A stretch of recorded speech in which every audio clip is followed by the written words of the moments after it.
Pure joy.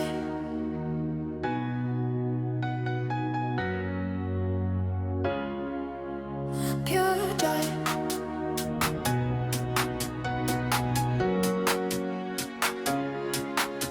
Pure joy.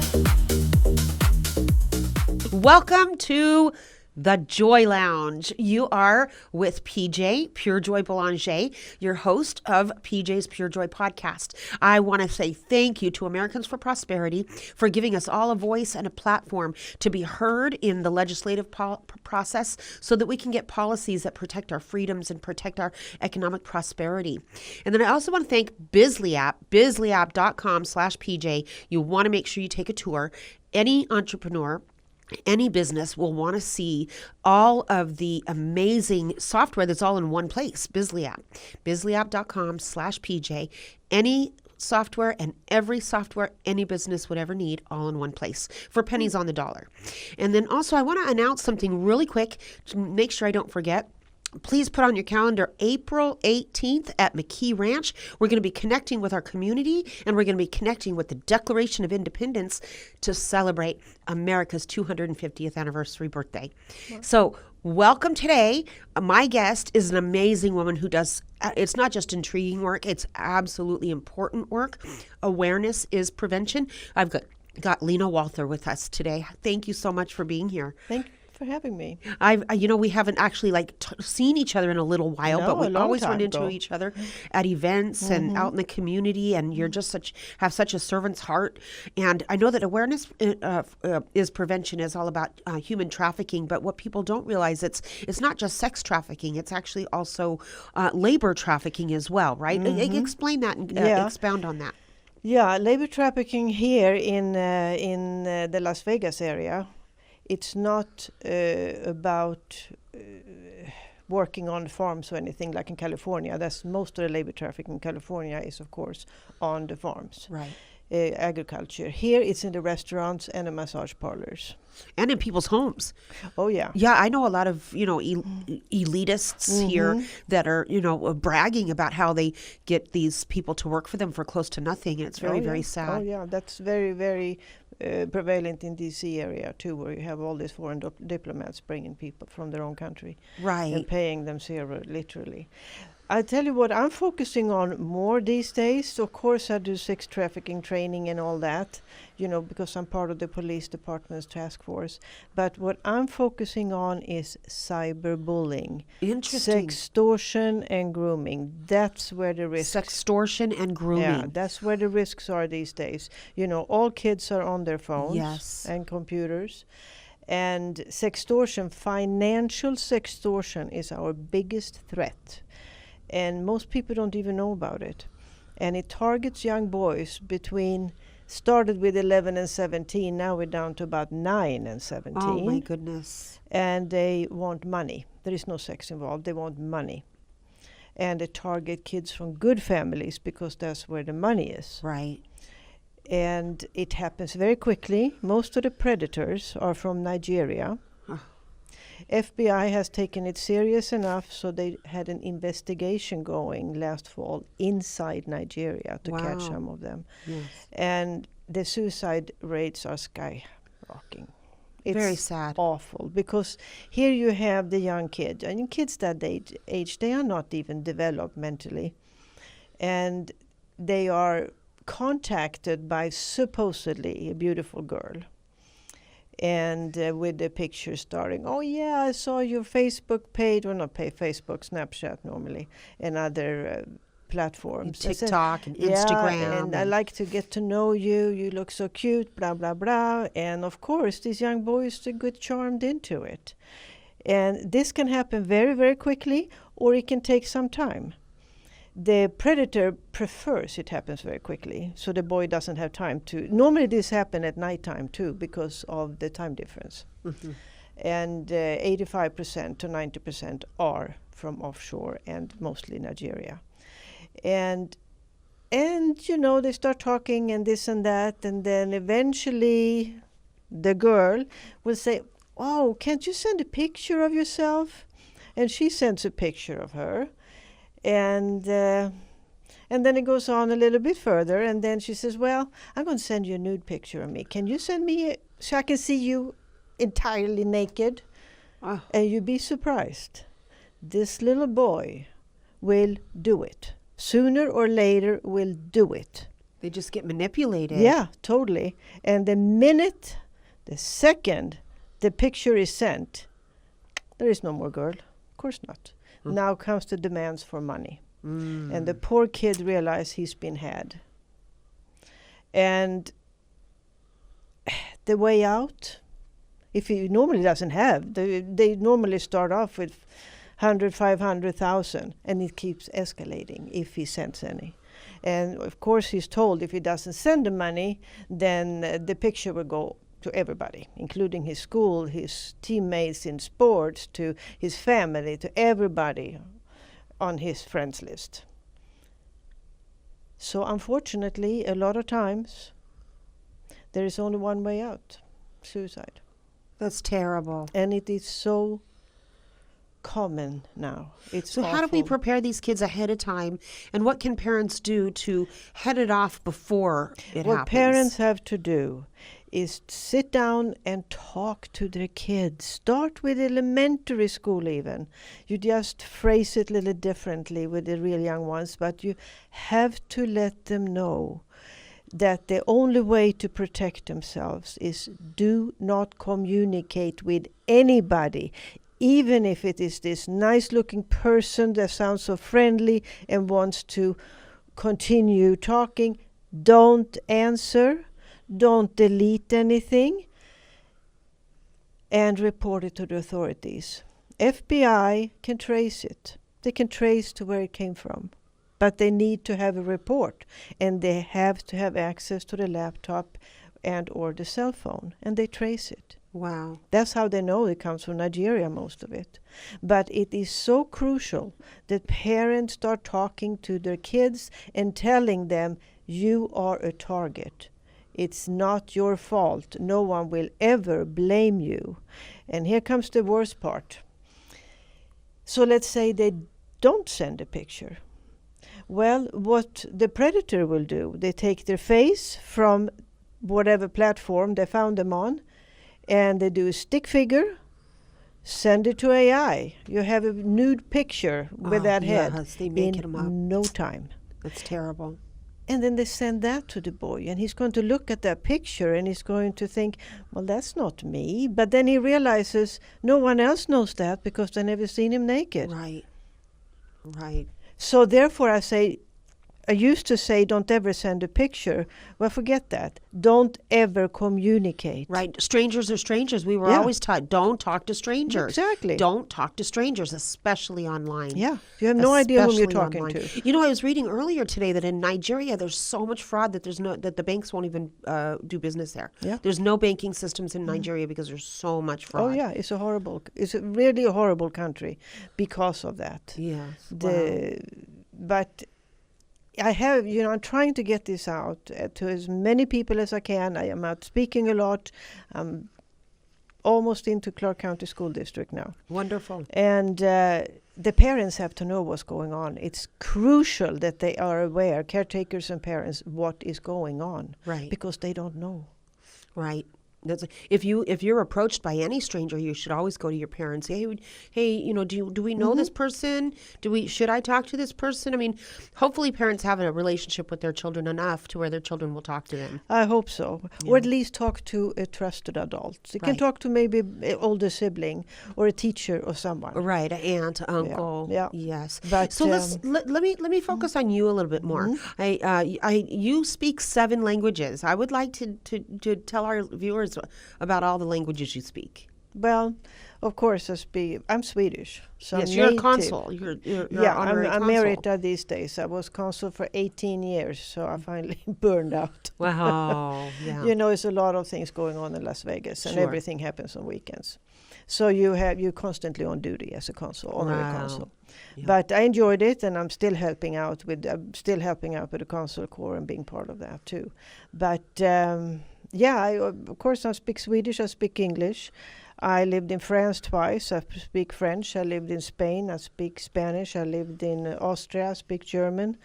And I speak Norwegian and Danish. When I worked for the International Monitor, I found I had to literally learn those languages, Wow. even though they're similar to Swedish. Wow, that's fascinating. That's fascinating. So how did you end up starting Awareness is Prevention? I had just opened the consulate, 2006. And I just opened, there was no consulate before. They wanted me to open one. And I get this call from a young Swedish woman saying, can you come and get me and my 4-month-old baby, because we've been held hostage here for a year and a half by my boyfriend. Well, it was, remember, this is 2006. Sex trafficking did not become illegal in Nevada until 2013. Oh, wow. That most people don't know that. Wow, I did not realize that. And because everybody was asking me, well, why don't you call the police? I said, call the police. What would have happened is this guy was considered a pimp in those days. She was considered a prostitute. Right. And he would have gotten a slap on his wrist. She would have ended up in detention and being deported back to Sweden. And God knows what would happen to that 4-month-old baby. Right. So I just I said, I can't come and get you. We will all get killed. You run out with that baby when you have a chance. Go to a phone, call 911. The police will pick you up and they will take you to a shelter. And so they did. It took her, I think, over a week to be able to do it. And then I went down to the shelter and I couldn't do emergency passports. That was the savior. Wow. And so I got passports for them. And fortunately, and this is something people don't realize, and I'm trying to talk to the hospitals about it too. If you're not 100% sure that the man that brings the woman into the hospital to have a baby, if you suspect there is some foul play here and it could be a trafficker, don't put his name on the birth certificate. Right.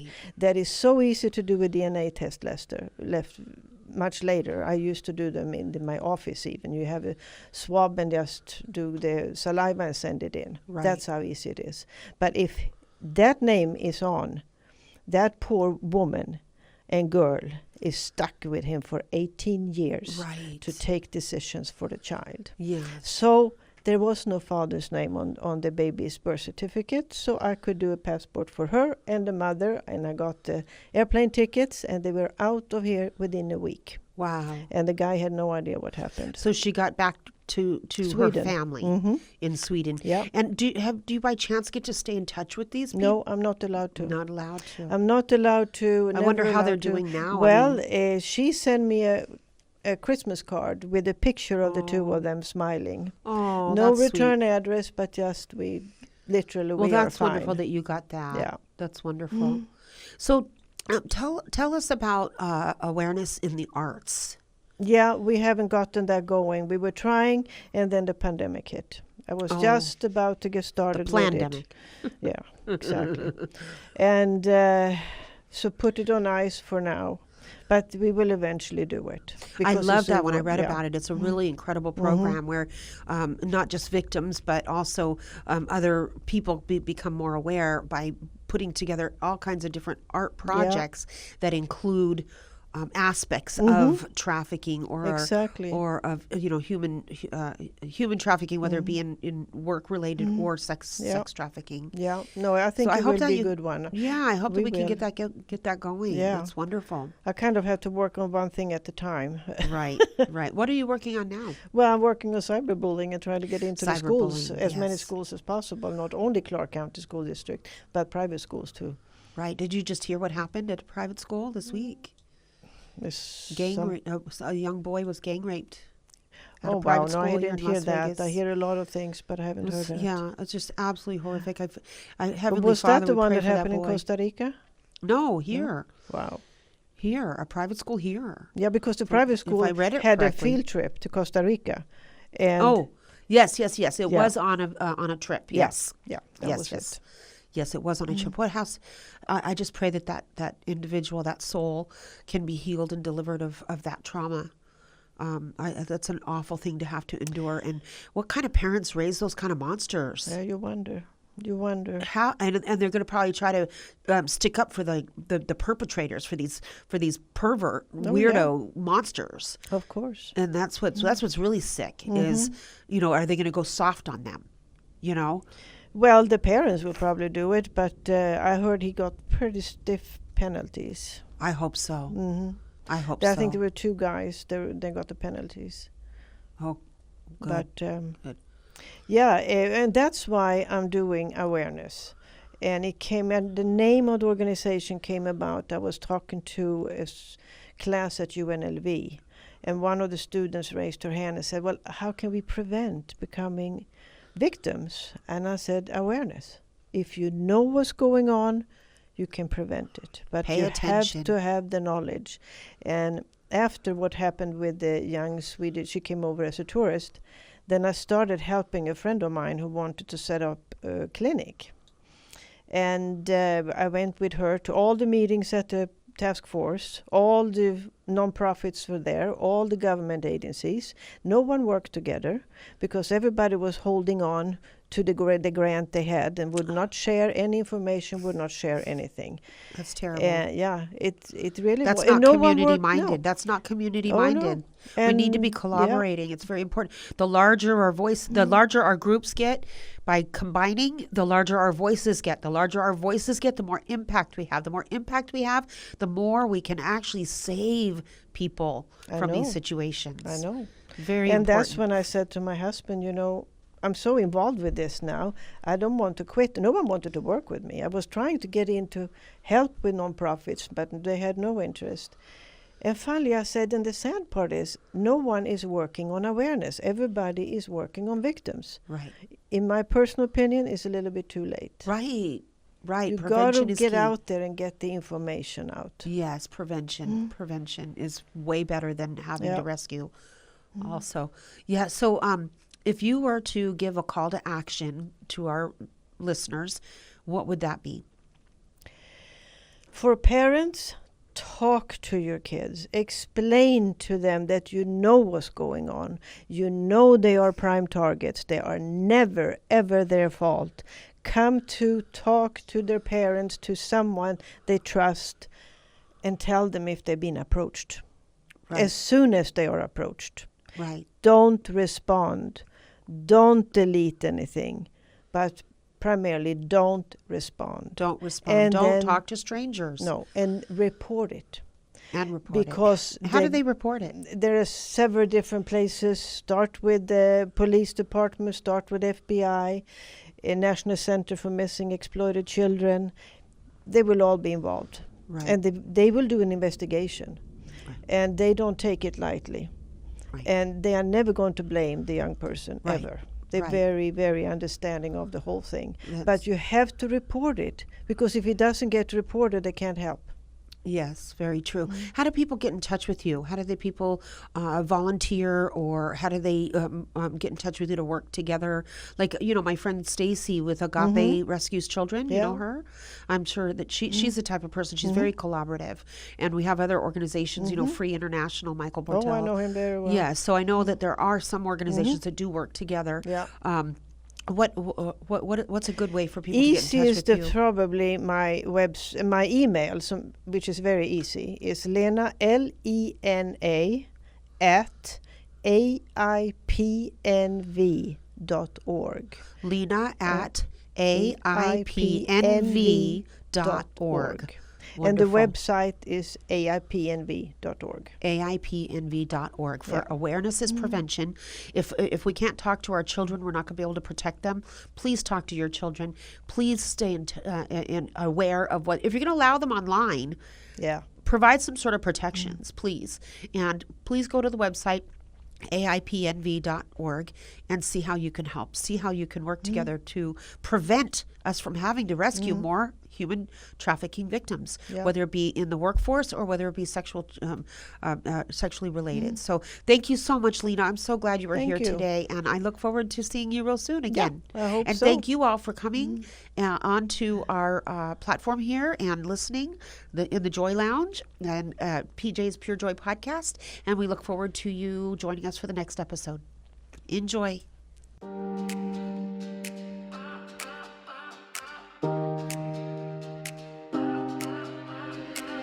Pure Joy.